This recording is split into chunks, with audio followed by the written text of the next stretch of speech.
Hello दोस्तों, आज हम लोग बायोलॉजी के सेट 3 के 50 MCQ क्वेश्चंस को देखेंगे। ये सभी क्वेश्चंस एग्जाम के लिए काफ़ी महत्वपूर्ण है, तो वीडियो को पूरा देखिएगा। तो चलिए शुरू करते हैं। आज का पहला प्रश्न है, आनुवांशिक लक्षण जनक के संतान में किसके द्वारा जाता है?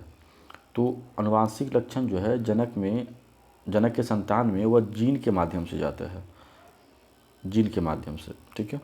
अगला है, BCG का अर्थ क्या है? तो BCG का अर्थ है बैसिलस कैलेमिटी ग्यूरेन। BCG का अर्थ है बैसिलस कैलेमिटी ग्यूरेन। अगला है, DNA का कृत्रिम संश्लेषण सर्वप्रथम किसने किया था? तो DNA का कृत्रिम संश्लेषण सर्वप्रथम आर्थर कॉर्नबर्ग ने किया था। DNA का कृत्रिम संश्लेषण सर्वप्रथम किसने किया था? तो आर्थर कॉर्नबर्ग ने किया था। अगला प्रश्न देखते हैं। अगला है, राइबोसोम्स किसके बने होते हैं? तो राइबोसोम्स जो है वह RNA तथा प्रोटीन का बना होता है। यहाँ एक प्रश्न बनता है कि राइबोसोम्स की खोज किसने किया है? तो राइबोसोम्स की खोज जो है G. पायलाडे या फिर जॉर्ज पायलाडे ने किया है। राइबोसोम्स की खोज किसने किया है? जॉर्ज पायलाडे ने राइबोसोम्स की खोज किया है। ठीक है। तो राइबोसोम्स किसके बने होते हैं?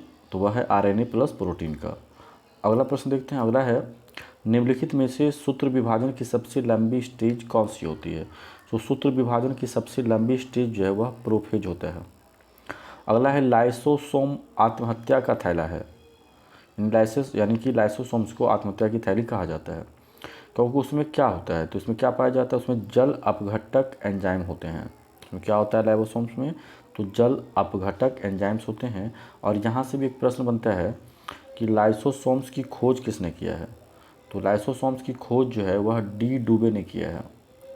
D. डुबे ने लाइसोसोम्स की खोज किया है। अगला प्रश्न देखते हैं। अगला प्रश्न है, कोशिका का पावर हाउस कौन होता है? तो कोशिका का पावर हाउस जो है माइटोकॉन्ड्रिया होता है। यानी कि कोशिका का पावर हाउस किसे कहा जाता है? तो वह माइटोकॉन्ड्रिया को कहा जाता है। अगला है, अंतिम रूप में जैविक ऊर्जा किससे प्राप्त होता है? तो अंतिम रूप में जैविक ऊर्जा जो है वह ATP से प्राप्त होता है। अगला है, किसी निश्चित क्षेत्र जैसे तालाब आदि में पौधों व जंतुओं के बीच पारस्परिक संबंध को क्या कहते हैं? तो किसी तालाब में पौधों व जंतुओं के बीच के पारस्परिक संबंध को पारिस्थितिकी तंत्र कहा जाता है। अगला प्रश्न देखते हैं। अगला है, एक जीव दूसरे जीव पर वृद्धि करता है परंतु उससे भोजन नहीं लेता, तो वह क्या कहलाता है? तो वह कहलाता है अधिपादप। अगला है, जो पादप जीवन में केवल एक बार पुष्प धारण करते हैं वो क्या कहलाते हैं? तो वो कहलाता है मोनोकार्पिक।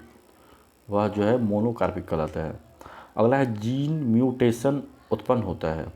तो जीन म्यूटेशन जो है वह DNA के जीनों के क्रम में परिवर्तन से उत्पन्न होता है। जीन म्यूटेशन किससे उत्पन्न होता है? तो DNA के जीनों के क्रम में परिवर्तन से जीन म्यूटेशन उत्पन्न होता है। अगला प्रश्न है, भोजपत्र किससे मिलता है? तो भोजपत्र जो है वह बेटुला की छाल से प्राप्त होता है।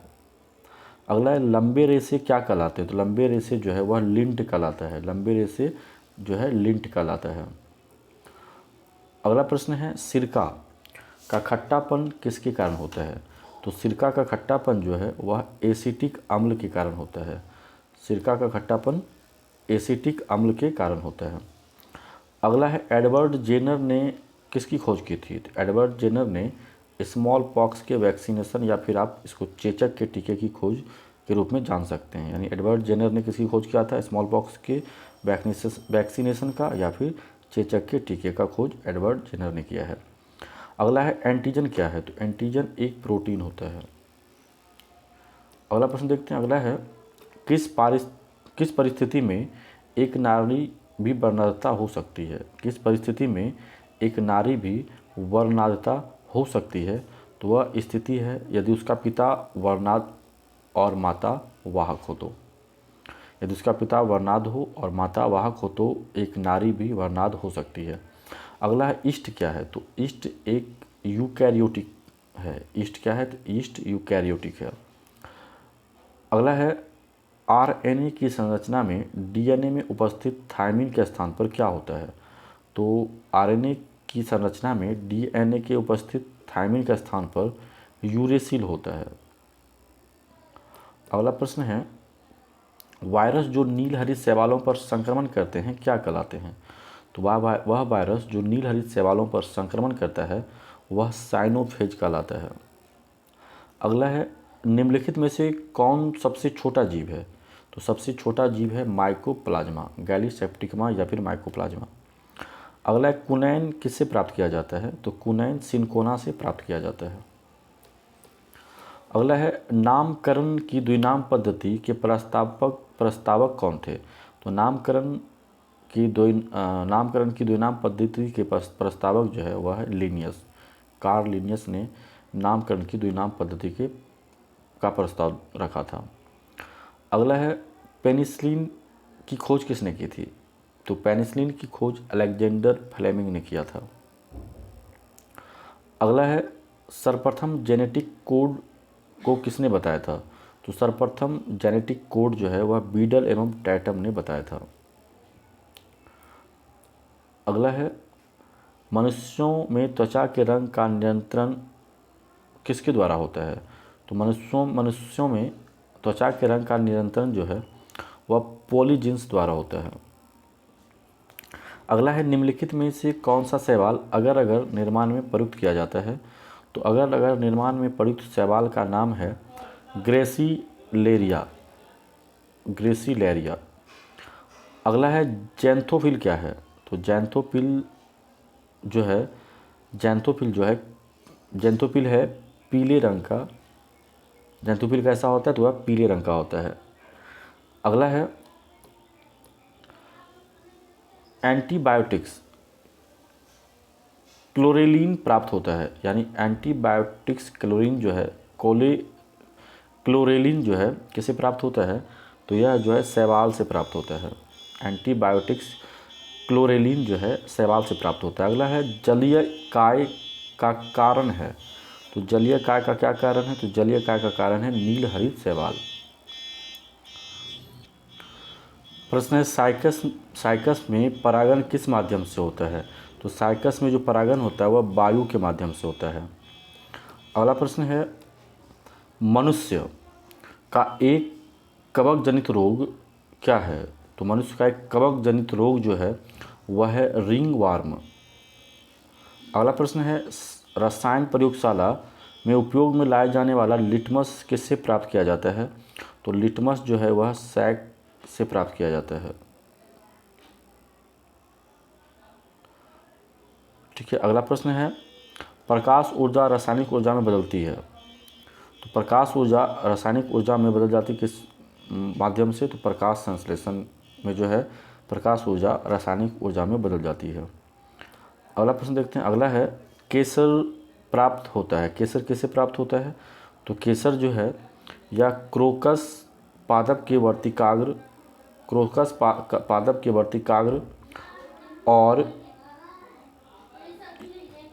या फिर इसको हम बोल सकते हैं क्रोकस पादप के वर्तिकाग्र और वर्तिका से प्राप्त होता है केसर। ठीक है। अगला प्रश्न है सिनकोना के पौधे के किस भाग से मलेरिया की औषधि कुनैन प्राप्त की जाती है? तो यह है छाल से। सिनकोना की छाल से कुनैन नामक औषधि प्राप्त किया जाता है। अगला प्रश्न है अधिकांश स्वपोषी पादप ऊर्जा का किस रूप में संचय करते हैं?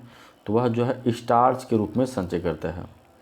अगला है पौधों में CO2 का अवशोषण और O2 का निकास किस क्रिया से होता है? तो यह जो है प्रकाश संश्लेषण के माध्यम से होता है। अगला है वाष्पोत्सर्जन नापने का यंत्र क्या है? तो वाष्पोत्सर्जन नापने का यंत्र है पोटोमीटर। अगला प्रश्न है पौधों में जल का संवहन किसके मार्ग से होता है? तो पौधों में जल का संवहन जो है वह जाइलम के माध्यम से होता है।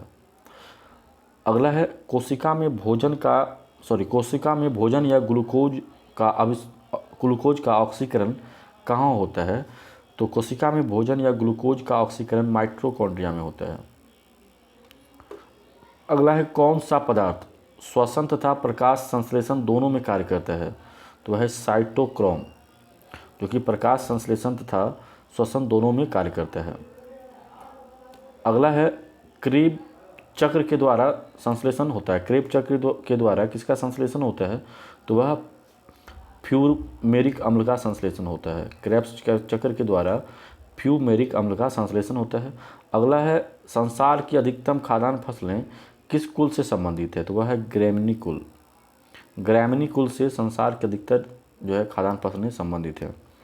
अगला है भारतीय कृषि अनुसंधान संस्थान कहाँ स्थित है, तो भारतीय कृषि अनुसंधान संस्थान नई दिल्ली में स्थित है।